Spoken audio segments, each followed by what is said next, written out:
Hello friends, welcome to the today's session. In today's session, what we will be discussing that is an important topic from the thermodynamics that is in work done during an isothermal process. In our earlier section, we have discussed the first law of thermodynamics. What first law of thermodynamics states is that the amount of heat given to the system that will be dq. The amount of heat given to the system dq, it will be utilized for the two purpose. The first one is to change its internal energy and to perform some amount of extra work done. Okay, to perform some amount of work done that we had seen. That is a mathematical statement of a first law of thermodynamics. Okay, now as we have already studied in our earlier session that for an isothermal process, temperature of the system remains constant. Temperature of the system remains constant for isothermal process. And also we know that for an isothermal process, temperature remains constant. And also we know that the internal energy U, it is a function of temperature. It is a function of temperature. So internal energy is a function of temperature. As temperature is constant, as temperature is constant for an isothermal process, so change in internal energy in that case it will be zero.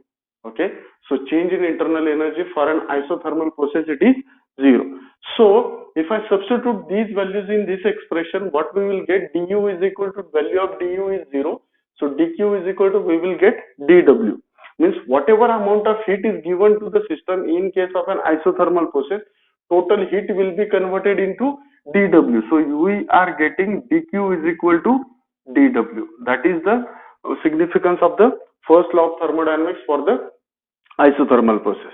Now what in this session what we will be doing, we will be considering an isothermal process and what amount of work done can be derived in an isothermal process for a given amount of heat, that we have to calculate today. Okay, so for that purpose what I have considered is, I have considered a one cylinder which is consisting of a n number of gas molecules which is enclosed inside that cylinder, and that cylinder is fitted with a piston which can move up and down with frictionless surface. Okay, so this piston it can move up and down. Okay, and this piston it is moving frictionlessly.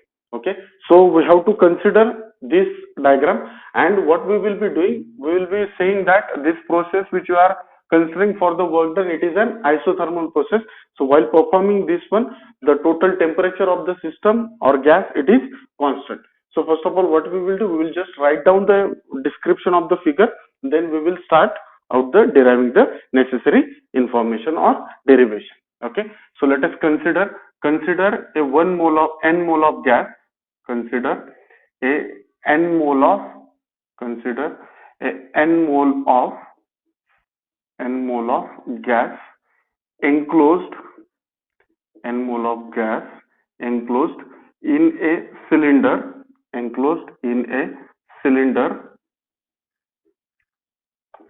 Okay, consider a n mole of gas enclosed in a cylinder which is fitted with a frictionless piston, which is fitted with which is fitted with which is fitted with frictionless piston, which is fitted with piston, we can say piston which can move a piston a which is piston which is fitted with a piston.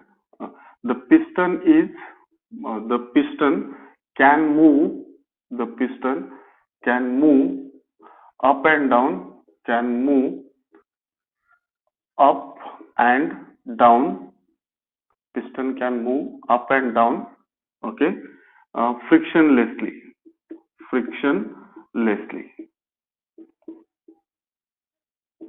Okay, so this piston can move up and down without a friction between the cylinder surface and the piston surface.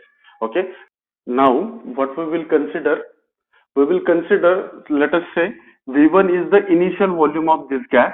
Let us say V1 is the initial volume of the gas, and suppose dq amount of heat is provided to this system. Suppose dq amount of heat dq amount of heat dq amount of heat is provided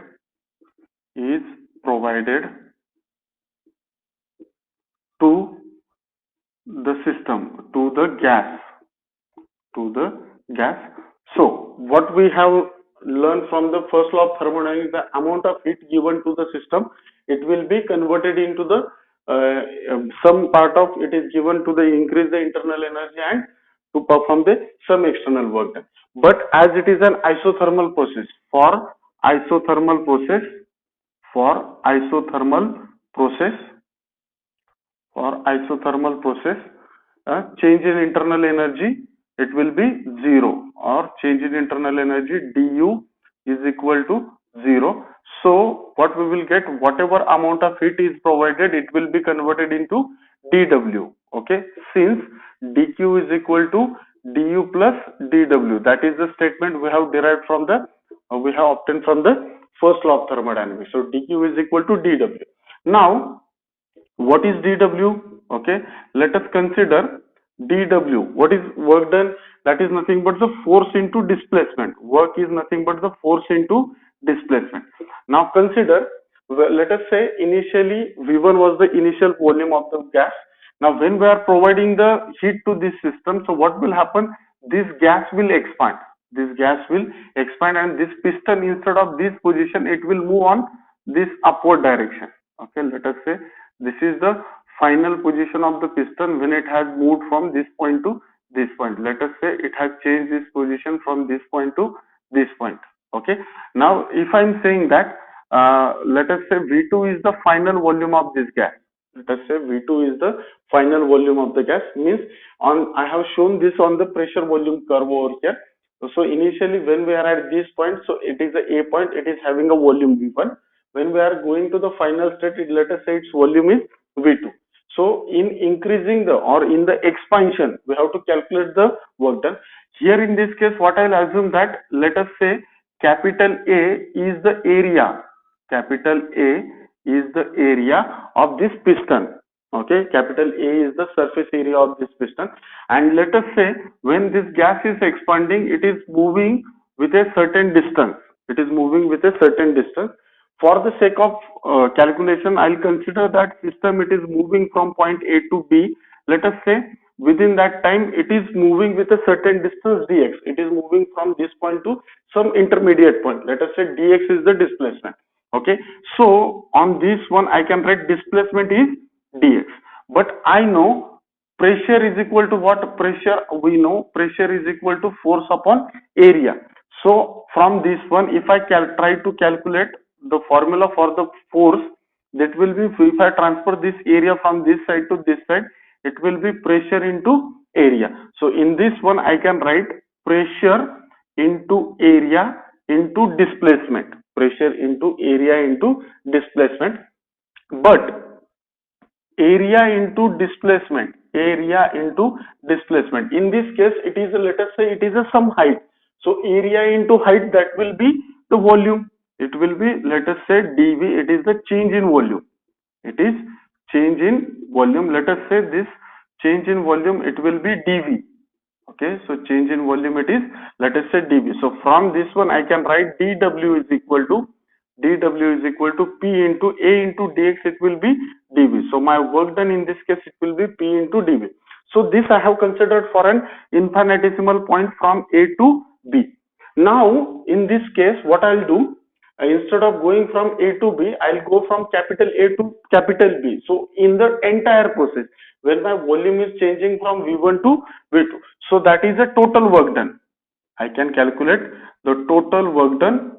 Total work done is given by, total work done is given by, so total work done, how can we calculate the total work done? W is equal to integral of dW, integral of dW, in which my volume is changing from V1 to V2. My volume is changing from V1 to V2, and this is equal to integral V1 to V2. My value of dW, it is P into dV.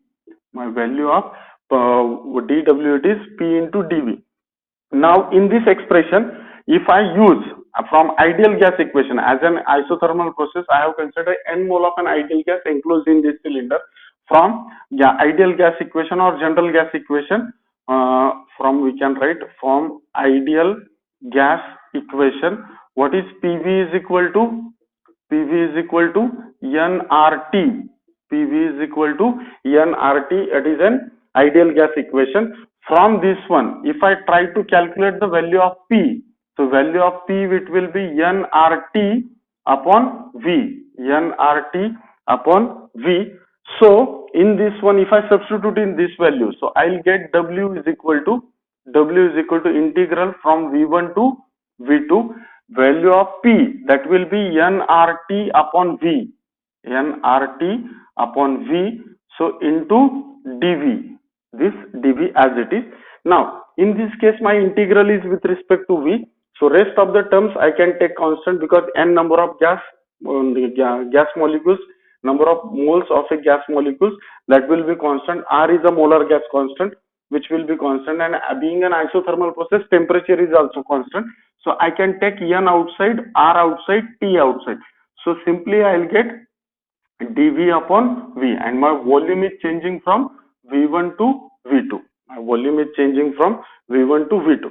Now in this one only, therefore I can write W is equal to, we know that this nRT will be as it is, nRT, it will be as it is, and we know this formula, 1 upon x dx.